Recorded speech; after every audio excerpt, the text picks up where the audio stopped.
Hey, imagine this. The yummy smell of basil and cooking tomatoes always made my small kitchen feel super cozy and calm, right in the middle of a regular Tuesday. But then something totally unexpected happened that turned my ordinary day into a special one full of heart-to-heart talks and big discoveries.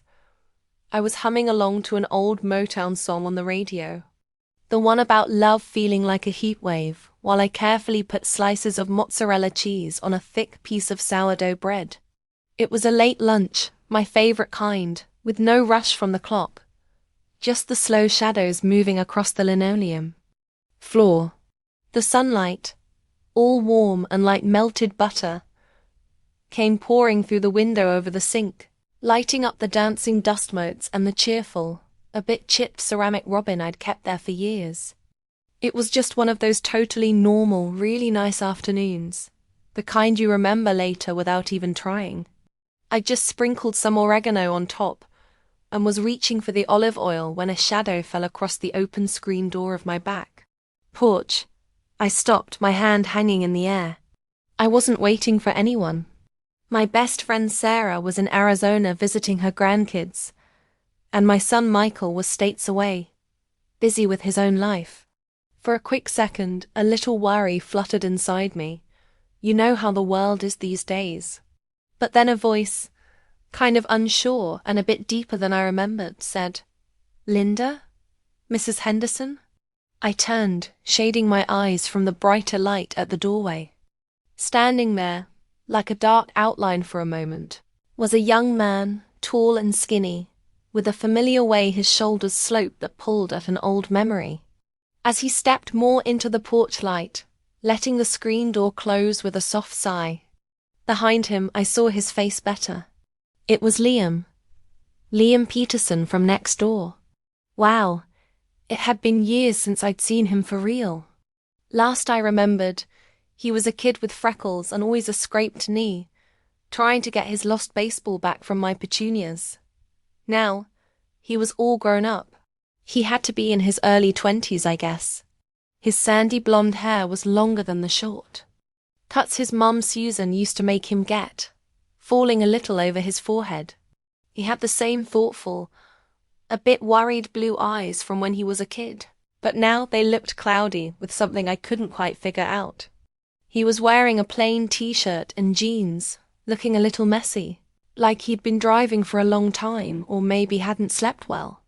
"Liam? My goodness, come in, I said, my voice warm with surprise. I wiped my hands on my apron, the flowery one Michael gave me for Mother's Day years ago. What a surprise! I almost didn't recognize you. He gave a small, shy smile that didn't really reach his eyes. Yeah, it's been a while. He shuffled his feet a bit on the doormat. Mom and Dad aren't home. I tried their cells, but ... He trailed off, looking a bit lost. Ah, that's right. I remembered Susan saying they were going up to the lake for a few days. A little anniversary trip. I think they've been my neighbors for nearly 30 years. Bill and Susan. Good people, quiet, kept to themselves. Mostly, but always ready with a friendly wave or to share a cup of sugar if needed. Oh, right. Liam's shoulders seemed to droop a tiny bit. He looked around my kitchen, his eyes staying on the bubbling tomato sauce on the stove, the half-made sandwich on the counter. "Smells good in here. Just throwing together some lunch," I said, pointing to the sourdough. "Running a bit late today. Have you eaten?" It was an automatic offer, the kind you make without thinking. He hesitated, his eyes going from the food back to me. Not really. I drove straight through from ... from school. He ran a hand through his hair, a move that seemed more tired than casual. I probably should have called first or waited. Sorry to just show up.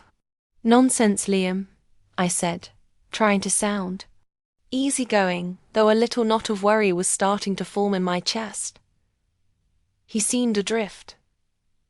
What are neighbors for? Come on in. Sit down. There's plenty. I pulled out one of the wooden chairs from my small kitchen table, the one with the slightly wobbly leg I kept meaning to fix. Unless you're in a rush. He shook his head slowly. No rush at all. He walked over and sank into the chair, his movements weary. He put his hands on the tabletop, and I noticed his knuckles were white where he gripped them together. There was a faint smudge of what looked like grease on his forearm. I turned back to my sandwich, adding a second one to make. So, school's out for the summer then? I asked, keeping my tone light. I remembered Susan saying he was studying engineering somewhere up north. A good school, she'd said, beaming with pride. Something like that, he mumbled, his gaze fixed on the worn, checkered pattern of the tablecloth. His voice was low, almost a whisper. The silence stretched for a moment, filled only by the gentle sizzle of the sauce and the distant hum of a lawnmower down the street. The cheerful Motown song had ended, and now a slower, more sad tune was playing. I found myself watching him instead of the sandwich. His young face looked pale, and there were faint shadows under his eyes. This wasn't just a casual drop-in because his parents weren't home. Something was wrong. The air in my sunny kitchen suddenly felt a little heavier, charged with an unspoken worry. I carefully placed the sandwiches onto plates, the clink of ceramic loud in the quiet room. I wondered what it was he wasn't saying, what had brought him to my door, looking like a ship that had lost its anchor. The ordinary Tuesday was rapidly becoming something else entirely. I set a plate in front of him, a generous helping of tomato soup ladled into a bowl beside the grilled cheese, golden and oozing. Here you go, I said softly. It's not fancy, but it's hot. He looked up, and for a quick second, I saw that little freckle-faced boy again, the one who used to look at a cookie with such serious thankfulness. Thank you, Mrs. Henderson. Linda. Please, call me Linda, I said, sitting down opposite him with my own plate. Now, tell me what's on your mind. Liam, you look like you're carrying the weight of the world. I tried to keep my voice gentle, inviting, not prying. The initial surprise of his arrival was now giving way to a genuine concern, the kind a mother feels, or perhaps just a neighbor who's known a kid his whole life. He picked up his spoon, stirring the soup slowly, round and round, as if the answers he was looking for might be found in its red depths. The silence hummed, and I knew with a certainty that settled deep in my bones that this was going to be more than just a shared lunch. This ordinary afternoon was about to unfold in a way I never could have predicted. He took a tentative bite of the sandwich, then another. He ate slowly at first, then with a little more urgency, as if realizing how hungry he truly was. I just watched him for a moment, letting him eat. Sometimes food is the first step, the easiest way to bridge a gap or soothe a troubled spirit. The basil and tomato, the melted cheese, simple comforts. The sunlight had shifted slightly, now casting longer shadows from the jam jars on the windowsill. The kitchen felt quiet, insulated, like a small, safe harbor. After a few minutes, he put his spoon down and looked at me, his blue eyes still holding that troubled depth. It's about school, he began, his voice barely above a whisper. He picked at a loose thread on the edge of the placemat. I don't think I'm going back. There it was, the first crack in the dam. I leaned back in my chair, my own lunch momentarily forgotten. I didn't gasp or exclaim. I just nodded slowly, trying to convey understanding or at least a willingness to listen without judgment. Okay, I said, my voice calm and even. Do you want to talk about it? He looked up at me, then a flicker of something surprise, relief in his eyes. It was as if he'd expected a different reaction, perhaps a lecture, or the kind of well-meaning, but ultimately dismissive advice adults sometimes give out. I remembered being his age, How monumental every decision felt. How terrifying it was too. Disappoint the people you loved. I don't know if I can explain it right, he said, his gaze dropping back to the table. It's just ... It's not for me. All those equations. The labs, it feels like I'm trying to fit into a box that's way too small, or maybe the wrong shape altogether. He sighed, a heavy sound that seemed to come from deep within him. Everyone's so proud, you know, Mom and Dad, all their friends. Liam's going to be an engineer. It's like a title I've been given, and I'm supposed to just wear it whether it fits or not. I thought of my own son, Michael. He'd gone through a phase in college, wanting to drop out of his business program to become a musician. I remembered the panic I'd felt, the late-night talks, the worry that he was throwing his future away. But I'd also really tried to listen. In the end, he'd found a compromise, a way to integrate his passion into a more conventional path. But Liam seemed different. This wasn't a whim. This felt deeper, more fundamental. It takes a lot of courage to admit something like that, Liam, I said softly, especially when you feel like you're letting people down. He looked up sharply, his eyes wide. You think so? I know so, I affirmed, meeting his gaze. It's far easier to just go along with things, to follow the path everyone expects, to question that path, to even consider stepping off it. That's brave. A faint flush crept up his neck. He picked up his sandwich again, but didn't take a bite. I haven't told them yet, Mom and Dad. I mean, I drove here instead. I guess I just needed to not be there at school, and I couldn't face telling them over the phone. He swallowed hard. I feel like such a failure. Oh, Liam, I said, my heart aching for him. Changing your mind, realizing something isn't right. For you, that's not failure. That's discovery. It's learning who you are. I paused, then decided to share a little piece of my own story. You know, I wanted to be an artist when I was young. I was all set to go to art school. My parents, bless their hearts, were terrified. They wanted something more stable for me. So, I studied to be a teacher instead. He looked at me, really looked at me, his brow furrowed. You were a teacher? For a little while, I said with a small smile, and I liked it, parts of it. But that little artist inside me, she never really went away. I still paint, you know, in my spare time. It's not a career, but it's a part of me. Sometimes our paths aren't straight lines. Sometimes they curve and loop, and sometimes we have to backtrack a little to find the right direction. He was listening, intently, his early attention seeming to ease just a fraction. He took a deep breath. What if I don't know what the right direction is? What if I just feel lost? The vulnerability in his voice was palpable. It hung in the warm kitchen air, fragile and real. This was the heart of it. This was why he'd appeared on my doorstep, looking like a storm-tossed bird. He wasn't just running from a course of study. He was adrift in the vast ocean of his own future, with no land in sight. And in that moment, my ordinary kitchen, with its simmering sauce and dusty robin, felt like it had become a lighthouse, a small beacon in his confusion. I knew this conversation was far from over, and I knew I had to choose my next words very carefully. This young man wasn't just my neighbor's son anymore. He was a soul searching for a bit of guidance, and somehow he'd come to me. The weight of that, the unexpected responsibility, settled upon me not as a burden, but as a quiet privilege. I let his question hang in the air for a moment, giving it the space it deserved. Feeling lost is a perfectly normal part of finding your way, Liam, I said, my voice gentle.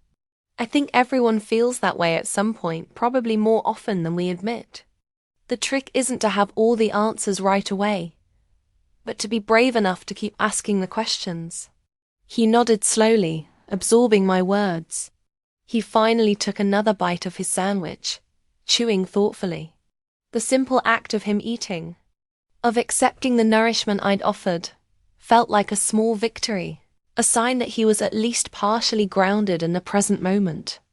My dad, he's an engineer, Liam said, his voice quiet. He loves it. He sees the world in terms of how things work, how they fit together. He's always been so sure of everything. I always thought I should be like that too. We all want to make our parents proud, I acknowledge. And it's natural to look up to them, to want to follow in their footsteps, especially if you admire them. But you're not your dad, Liam. You're you. You have your own way of seeing the world, your own things. That will make your heart sing. I smiled a little. And sometimes those things are very different from what our parents envision for us. Not because they're wrong, but because we're different people. I thought about Bill, his precise garden, his meticulously organized garage. He was a good man, steady and reliable. It was easy to see how a son might feel the pressure to emulate that kind of certainty. What if I don't know what makes my heart sing? He asked, the question almost a whisper, laced with a genuine bewilderment that tugged at me. What if I'm just not good at anything special? Oh, I highly doubt that, Liam, I said with more conviction than I perhaps even realized I felt. Sometimes our talents are quieter, less obvious. Not everyone is meant to build bridges or design skyscrapers. Some people are meant to connect with others, or create beauty in small ways, or understand the complexities of the human heart. I paused, searching for the right words. What did you enjoy doing when you were little before you had to start thinking about careers and what was sensible? He looked a little surprised by the question. He frowned in concentration, his gaze drifting towards the window, towards the old oak tree in my backyard. I used to like drawing, he said, a hesitant note in his voice, as if admitting a secret. And I loved taking things apart to see how they worked, not always putting them back together so well. He added with a faint self-deprecating smile. Drove my mom crazy. Drawing, I echoed, a little spark of interest lighting up inside me. What kind of things did you draw? Anything, really, people, mostly animals. I used to try and capture, I don't know, how they looked when they were moving, or how they felt. It sounds silly. He ducked his head a little. It doesn't sound silly at all, Liam, I said warmly. It sounds like you have an artist's eye, an observer's heart, and that curiosity about how things work. That's a wonderful trait. It doesn't just apply to machines. It can apply to people, to stories, to life itself. He was quiet for a long moment, tracing the rim of his soup bowl with his finger. The only sounds were the ticking of the grandfather clock in the hallway, and the distant chirp of a blue jay. The initial tension in the room had largely dissipated, replaced by a thoughtful quiet. It felt like we were in a little bubble, temporarily shielded from the demands and expectations of the outside world. I took an elective last semester, he said finally, his voice a little stronger. Photography just for fun, really, to fill a credit. He looked up at me, a new light flickering in his eyes. I loved it, Linda. I really loved it being in the darkroom, watching the images appear. It felt like magic. His words came a little faster now, a hint of enthusiasm creeping in. And I think I might be kind of good at it. A genuine smile spread across my face. Well, now that sounds like something, doesn't it? I said gently. That sounds like a spark. He nodded, a hopeful expression dawning on his face, though it was still tinged with uncertainty. But it's photography. It's not engineering. It's not stable. It's not what anyone expects. Expectations, I sighed, leaning back. They can be such heavy blankets, can't they? Sometimes they keep us warm, but sometimes they just smother. You. I met his gaze directly. Liam, whose life are you living? Yours, or the one you think other people have mapped out for you? He didn't answer immediately. He picked up his glass of water, took a long drink, his eyes thoughtful. The weight of my question seemed to settle between us, profound and undeniable. Outside, a cloud must have passed over the sun, because the light in the kitchen dimmed for a moment, casting his face in shadow. It made him look older, more serious. The boy was gone, and a young man grappling with one of life's biggest questions sat before me. The journey into this unexpected deep conversation felt like we were navigating a winding river, each bend revealing a new perspective, a new emotional landscape, and I had a feeling we were approaching a significant turn. Liam set the water glass down with a quiet thud. I guess I've always tried to do what was expected, he admitted, his voice low and earnest. Be the good son, the smart kid, get the good grades, go to the right school. I thought that was the way to be happy, or at least to make everyone else happy. He gave a short, humorless laugh. Turns out it just made me feel like an imposter. That's a very honest thing to say, I replied, acknowledging the rawness of his admission. And it's a very common feeling. I think we all wear masks from time to time. The trick is not to forget who's underneath. I paused, gathering my thoughts. Your parents, Liam, they love you. I know they do. Bill and Susan are good people. They want you to be happy and successful. But maybe, just maybe, their definition of success, or the path they imagine for you, isn't the only one. And maybe, deep down, all they truly want is for you to be genuinely happy, to be fulfilled, even if it's not in the way they initially pictured. He listened intently, his blue eyes fixed on mine. The earlier cloud of worry hadn't entirely lifted, but there was a new openness in his expression, a willingness to consider possibilities he might have dismissed before. It's just ... Telling them, he said, the anxiety returning to his voice. The thought of that conversation. It terrifies me. Disappointing them. I understand that fear, I said softly.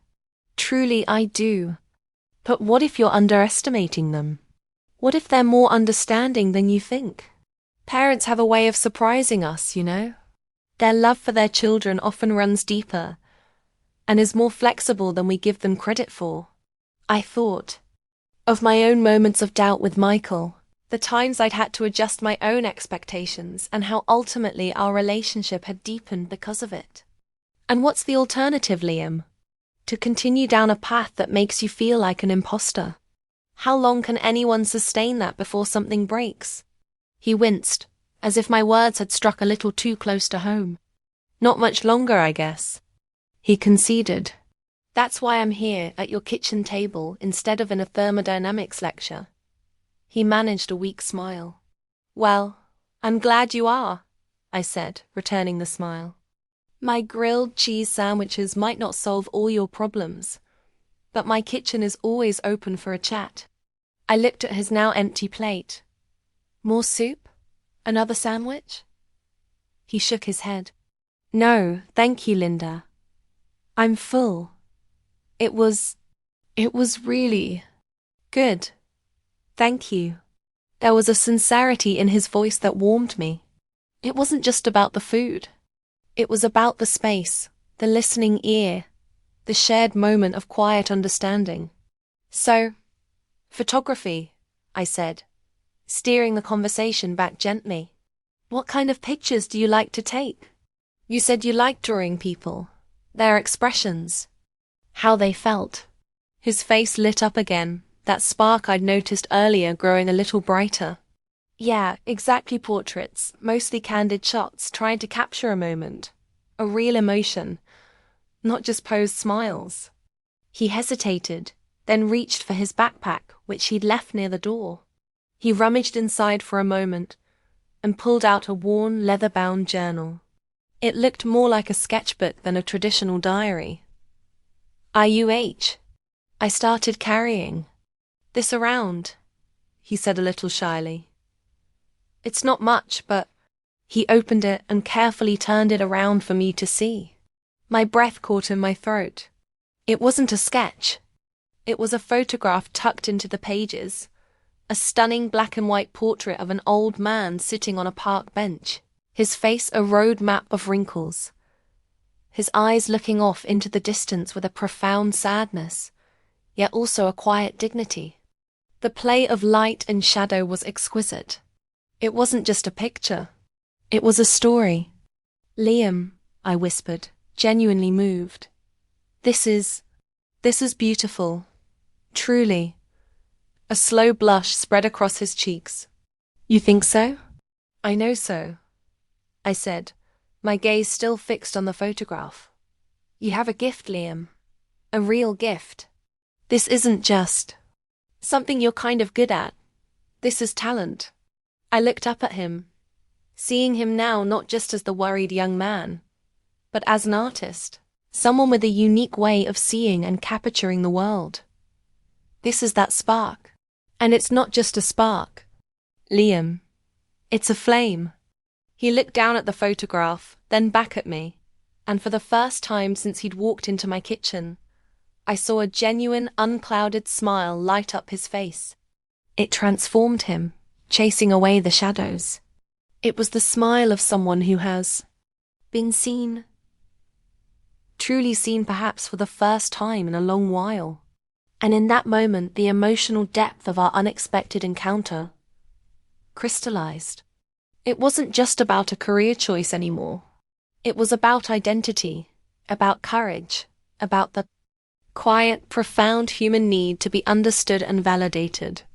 The simple act of making lunch had somehow unlocked a space for honesty and revelation, and my little kitchen had become a sanctuary. The realization of what was happening, the sheer unexpected intimacy of it, settled over me with a sense of awe. Liam carefully closed the journal, the smile still lingering on his lips.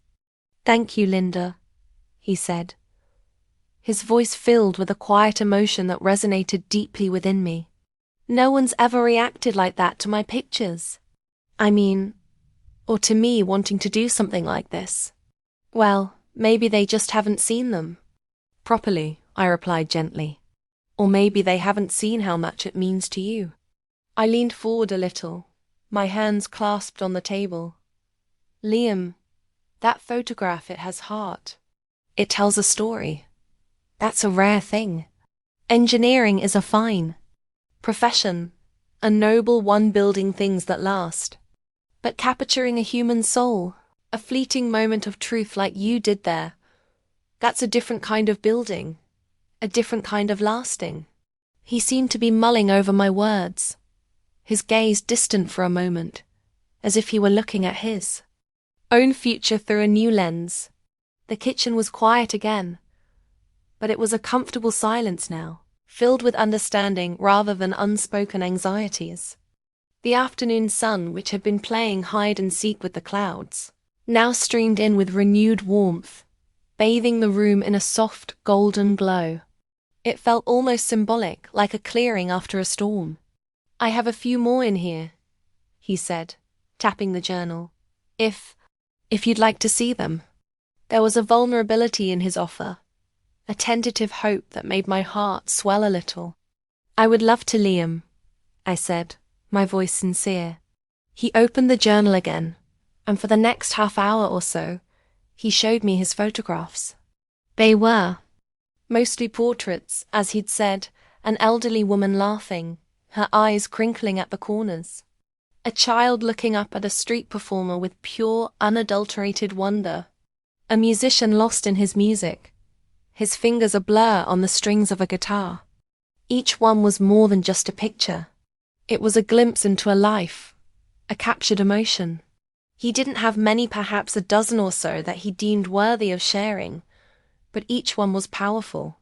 He spoke a little about each person, where he'd taken the photo, what had drawn him to them. His voice, which had been so hesitant and worried when he first arrived, was now animated, infused with a quiet passion. I listened, truly listened, offering a comment here and there, but mostly just letting him share his world with me. I saw the way his eyes lit up when he talked about catching the right light, or the challenge of getting someone to relax enough to show their true self to the camera. It was clear this wasn't just a hobby. It was a calling, something that resonated deep within his being. "These are remarkable, Liam," I said when he finally closed the journal. "You have a genuine talent, a way of connecting with people and seeing them, truly seeing them." He looked down, a pleased but still slightly shy expression on his face. "It's what I feel like I'm supposed to be doing," he said softly. "When I'm behind the camera, everything else just fades away, all the worries, the expectations. It's just me in that moment." "Then that's what you need to hold on to," I told him. "That feeling, that's your compass, Liam. That's what will guide you, even when the path isn't clear or easy." He nodded, taking a deep breath. "So what do I do now?" he asked, the practicalities of his situation resurfacing. "About Mom and Dad, about everything." "Well," I began, choosing my words carefully. "First, you breathe. You've made a huge realization today, and that takes time to settle. As for your parents, I think you need to talk to them honestly, openly. Show them your photographs. Show them your passion, just like you showed me." I paused. "It might not be an easy conversation. They might be disappointed or worried at first, that's natural. But they're your parents. They love you. Give them a chance to understand, to see this new path you're discovering." "What if they don't?" he asked, the fear still a shadow in his eyes. "Then you keep showing them," I said firmly but kindly. "You live your truth, Liam, respectfully, lovingly, but you live it. Sometimes it takes time for people we love to adjust. They're dreams for us, to see us for who we truly are becoming, not just who they thought we would be. You might need to find a way to support yourself while you pursue this. To show them you're serious, that this isn't just a whim. Maybe you could even find a way to combine your engineering mind with your artistic eye. There are technical aspects to photography, I'm sure." He considered this. "I suppose so, the equipment, the lighting, the composition. There's a science to it, as well as an art." A small smile played on his lips. "Maybe I'm not throwing everything away after all." "Exactly," I said, relieved to see that glimmer of optimism. "You're redirecting your energies, your talents. It's a pivot, not a full stop." He sat there for a moment, looking more at peace than he had all afternoon. The tension had drained from his shoulders, and his eyes, while still thoughtful, no longer held that haunted look. He seemed lighter. Finally he stood up. "I should probably, I don't know, think. Maybe try calling Mom and Dad again. See when they'll be back." "That sounds like a good plan," I said, rising with him. I walked him to the screen door. The afternoon was beginning to wane, the shadows lengthening across my small yard. The scent of my roses, just beginning to bloom by the porch steps, drifted in. He paused at the door, turning back to me. "Linda," he said, his voice thick with emotion. I don't know how to thank you. You have no idea how much this afternoon has meant to me." "Oh, Liam," I said, my own eyes feeling a little misty. "You did all the hard work. All I did was make some lunch and listen." "You did a lot more than that," he insisted. "You listened without judging. You saw me, and you gave me hope, I guess." He shuffled his feet. "It's more than anyone else has done." I reached out and gently squeezed his arm. You're a good young man, Liam Peterson. You have a good heart and a real gift. Don't ever let anyone, not even yourself, tell you otherwise. He nodded, his Adam's apple bobbing. I won't, he promised, his voice a little shaky. He took a deep breath. Okay, I'm going to go. But thank you. Really. Anytime, Liam, I said warmly. My door is always open and my kitchen too. He gave me one last grateful smile, then turned and walked down the porch steps, across the lawn that separated our houses. I watched him go, his stride a little more purposeful now, his head held a little higher. He wasn't magically cured of all his uncertainties, I knew that. The road ahead for him would still have its challenges, but something had shifted both in him and in me. As I turned back into my quiet kitchen, the remnants of our shared lunch still on the table, I felt a profound sense of something. Wasn't just warmth or satisfaction. It was a sense of connection, a feeling of having participated in something genuinely meaningful. An ordinary Tuesday lunch had turned into an extraordinary human moment. I, a woman in her late 50s, whose days usually followed a quiet, predictable rhythm, had been privileged to witness a young man begin to find his voice, his courage. And in helping him, perhaps I'd rediscovered a little piece of my own youthful idealism, my own belief in the power of dreams.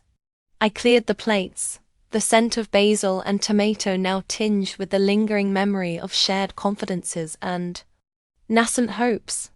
The sun dipped lower, painting the kitchen in hues of orange and pink. I thought about Liam, about his photographs, about the difficult conversations that lay ahead for him. And I thought about how life, in its most unexpected moments, can bring us the most profound gifts. This wasn't just a story about my neighbor's son walking in while I was making lunch.